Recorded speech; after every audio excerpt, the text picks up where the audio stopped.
이춘재가 자백한 추가 범행 4건 가운데 1991년 청주 연쇄살인 2건이 포함된 것으로 확인됐습니다. 지자체장과 지방의원이 체육단체장을 겸직하지 못하도록 법이 바뀌면서 충북체육계가 홀로서기에 나섭니다. 휴대용 보조 배터리가 제품별로 성능의 차이가 있고 일부는 안전성이 부족한 것으로 나타났습니다. 아로니아 가격 폭락으로 재고가 쌓이고 있습니다. 보관할 창고조차 부족합니다. 여러분 안녕하십니까? 계속해서 충북 지역 뉴스입니다.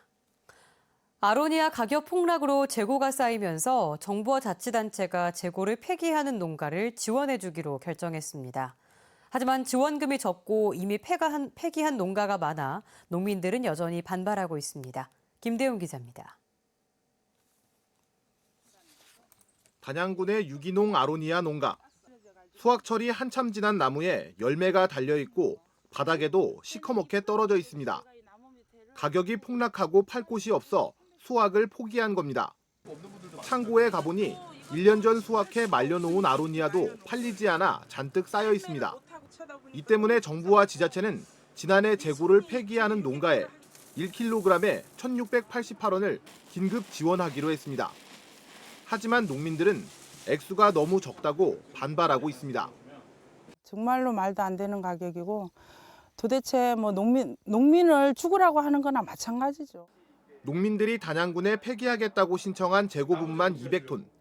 지난해 전체 수확량의 37%가 아직 창고에 쌓여 있습니다. 그나마 전혀 지원을 받지 못하는 농민들도 적지 않습니다. 보관할 곳이 없어 이미 폐기 처분했기 때문입니다. 냉동 창고가 있는 대규모 농가만을 위한 정책이라는 비판도 나오고 있습니다.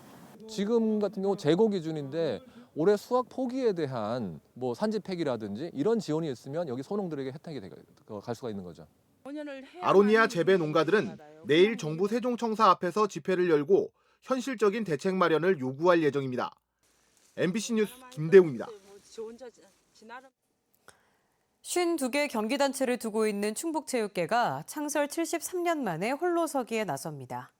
법이 개정돼 지자체장이나 지방의원이 더 이상 체육단체장을 겸직하지 못하도록 했기 때문인데요.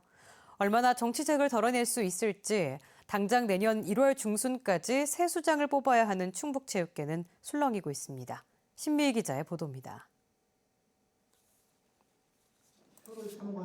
충청북도 체육회 임시대의원 총회. 지금처럼 도지사가 도체육회 회장을 맡지 못하도록 규약을 개정했습니다. 자치단체장이나 지방의원이 체육단체장을 겸직하지 못하도록 지난 1월 개정된 국민체육진흥법의 후속 절차입니다. 자치단체장이나 지방의원들이 체육단체를 이용해 인지도를 높이고 정치적 영향력을 행사해 체육단체가 정치화되고 있다는 우려 때문입니다. 정당에 상관없이요.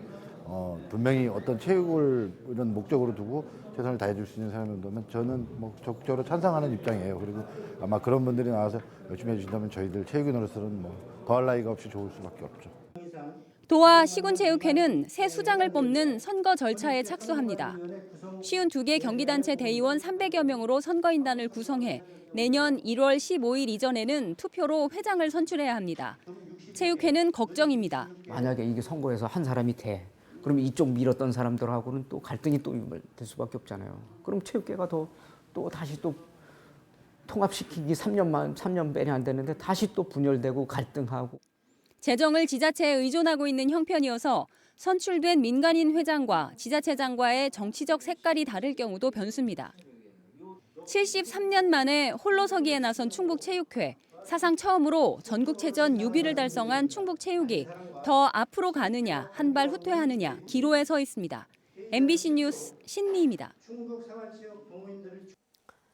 1991년 초 청주에서 한 달 남짓 간격을 두고 2건의 연쇄 미제 살인 사건이 있었는데요. 이 2건을 이춘재 자신이 했다고 자백한 것으로 확인됐습니다. 당시 억울하게 범인으로 몰려 고초를 치른 사람이 또 있었습니다. 심충만 기자입니다. 1991년 1월 말 청주 가경동의 택지 개발 현장. 매설 작업 중이던 한 콘크리트 관 안에서 한 여고생이 실종 하루 만에 숨진 채 발견됐습니다. 손발이 속옷으로 묶여 있는 등 당시 화성 연쇄 범행과 수법이 닮았습니다. 글쎄요, 재갈 물린 사건은 처음인 것 같아요, 제가 보기엔. 여러 가지 겹으로 해서 입에다 완전히 밀봉하다시피 해서 재갈을 물린 거는 희귀한 케이스고 처음인 것 같아요, 제. 명확한 증거 없이 강간치사 등의 혐의로 경찰이 지목한 피의자는 범행 현장 주변에 살던 당시 19살의 남성. 재판을 통해 무죄로 풀려났지만 검거 이후 무려 2년 반이 지난 1심 선고까지 한때나마 억울한 수감 생활을 해야 했습니다. 경찰은 이후 지금껏 미제로 남은 이 사건이 최근 이춘재가 자백한 청주의 첫 연쇄 범행이었다고 공개했습니다. 특이한 수법이라든가 그런 게 이제 어느 정도는 확인이 됐어야 되는데 그쪽하고는 연결하기는 조금 좀 우리 현장에서 좀 무리가 있지 않았을까 그런 생각을 해봅니다. 또 한 달 뒤인 같은 해 3월 초 청주 남주동 가정집 부녀자 살인 사건 역시 이춘재가 자백한 범행이었다고 덧붙였습니다. 경기 남부지방경찰청은 개별 사건 기록과 참고인 조사 등을 거쳐 이춘재 자백에 어느 정도 신빙성이 있다고 보고 구체적인 개별 사안을 공개했습니다. 이춘재가 청주로 생활 반경을 넓힌 1991년부터 처제 살인 사건으로 붙잡힌 1994년 1월까지 청주의 미제로 남은 살인 사건은 3건이 더 있습니다. MBC 뉴스 심충만입니다. 야생 멧돼지에 아프리카 돼지열병 감염이 잇따르면서 충청북도도 포획을 강화했습니다. 유해조수 피해방지단을 통해 올 들어 4,900여 마리를 포획한 충청북도는 차단 울타리 설치 농가를 60곳으로 늘리는 한편 3톤의 기피제를 배포했습니다. 현재 거점 통제소 17곳을 운영 중인 충청북도는 소독의 효과 유지를 위해 검증용 산도 측정기를 현장에 보급했습니다. 지난 5월 4명의 사상자를 낸 제천 왕암동 업체 폭발 사고의 경찰 수사가 마무리 단계에 접어들었습니다. 제천경찰서는 당시 현장에서 유일하게 살아남은 업체 관계자 진술과 국립과학수사연구원의 물질 분석 결과 등을 토대로 책임 소재를 가리고 검찰 지휘가 마무리되는 대로 송치할 예정입니다.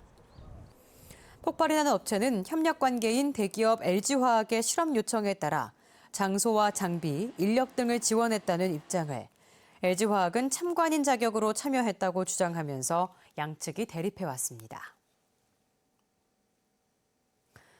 휴대용 보조 배터리는 스마트폰 보급과 함께 현대인들의 필수품이 됐는데요. 제품별 성능을 비교해봤더니 기본적인 충전 능력에 차이가 있었고 일부는 안전성이 부족한 것으로 나타났습니다. 구매할 때 참고하셔야겠습니다. 이지영 기자입니다. 배터리 교체가 안 되는 일체형 휴대전화가 상용화되면서 덩달아 사용 빈도가 높아진 보조 배터리. 충전 용량과 시간 등 기본 성능에 이어 지난해 소비자 상담 접수 사례 가운데 4분의 1가량이 폭발과 발화 등일 정도로 안전에 대한 관심도 높습니다. 한국소비자원이 선호도가 높은 7개 제품의 성능과 안전성을 시험해봤습니다. 주요 성능인 충전 가능 용량은 코끼리의 한 제품이 표시된 용량과 실제 성능이 가장 비슷해 우수했고 오난코리아의 한 제품이 70%에 못 미쳐 가장 낮았습니다. 한 번에 특정 스마트폰을 얼마큼 충전할 수 있는지 실험한 결과에서도 코끼리 제품이 2번 하고도 35%를 채웠고 5개 제품이 모두 2회 넘게 완전히 충전할 수 있었지만 나머지 한 제품은 그렇지 못했습니다. 이번 시험에서는 품질이 떨어지거나 안전성이 기준에 미달된 경우도 나왔습니다. 소비자가 중요하게 생각하는 또 다른 성능인 배터리 수명의 경우 오난코리아의 한 제품이 시험 도중 충전 가능 용량이 절반 이하로 떨어져 미흡한 것으로 나타났습니다. 모든 제품이 외부 압력과 낙하 등에서 최소한의 안전 기준은 통과했지만 일부는 130도의 고온에 30분 동안 노출해도 괜찮아야 하는 국제 기준을 충족하지 못하고 폭발했습니다. 일부 제품이 약 12분에서 15분 사이에 바람이 폭발이 발생되어 한국 산업 표준 및 국제 표준인 RGEC 표준을 만족하지 못하는 것으로 나타났습니다. 한국소비자원은 안전성은 엄격하게 적용할 필요가 있는 만큼 관련 기준을 강화할 수 있도록 국가기술 표준원 등에 건의할 예정입니다. MBC 뉴스 이지연입니다. 충북과 강원도 자치분권 운동 조직이 공동 성명을 내고 시멘트 지역 자원시설세 신설을 위한 지방세법 개정안 국회 통과를 촉구했습니다. 충북국토균형발전협의회와 지방분권강원연대 등은 국회 상임위가 요구한 부처 간 의견 조율이 최종 시한인 4월을 넘겨 5개월째 지지부진하다며 국회는 더 이상 심의를 미루지 말고 올해 안에 개정안을 반드시 통과시켜 줄 것을 요구했습니다. 제천시와 강원도 동해시가 자매 결연을 맺었습니다. 이상천 제천시장과 심규원 동해시장은 제천과 동해는 모두 자연경관이 뛰어난 관광 도시라면서 교류와 협력, 정보 공유를 통해 지역 관광 산업의 발전을 꾀하기로 했습니다. 제천시는 서울 서초구를 시작으로 지난 20년간 16개 도시와 자매 결연을 맺었습니다. 3.1운동 100주년을 기념하는 인물화 전시회가 충주에서 열립니다. 충주문화회관 1층 전시실에서 열리는 3.1운동 100주년 기념 인화전 그리고 100은 구광모와 노재순 등 국내 유명 작가 11명이 그린 독립운동과 인물화를 기억과 분노, 승화 등 3가지 테마로 분류해 전시에 들어갔습니다. 이번 전시는 오는 26일까지 무료로 감상할 수 있습니다. 지금까지 충북지역 뉴스였습니다. 고맙습니다.